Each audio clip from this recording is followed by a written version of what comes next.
Good morning sir. आज आपल्या शाळेमध्ये काय आहे? आज आपल्या शाळेमध्ये आपल्या शाळेचा जो मुख्य आपल्या शाळेचा प्रतिनिधी त्याची निवडणूक आज आपल्या शाळेमध्ये होते. निवडणूक प्रक्रियेचे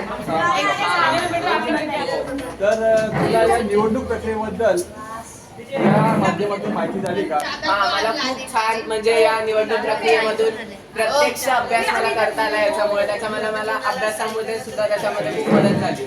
ही निवडणूक प्रक्रिया कशी चालते मला थोडक्यात सांगू शकतो का?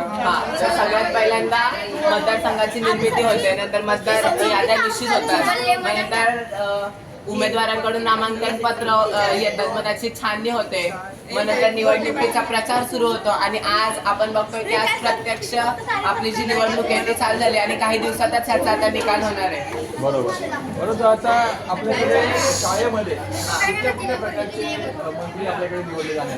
तर सर्वप्रथम आपल्या शाळेमध्ये आपण एक मुख्यमंत्री निवडणार आहोत, त्यानंतर एक उपमुख्यमंत्री, त्यानंतर सांस्कृतिक मंत्री, क्रीडा मंत्री आणि असे आपण विविध आणखी 2 निवडणार आहोत.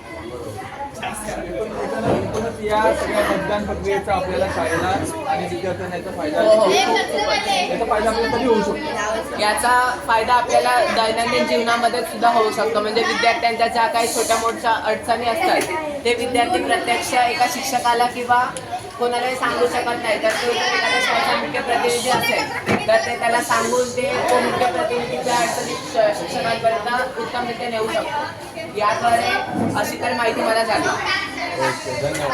धन्यवाद.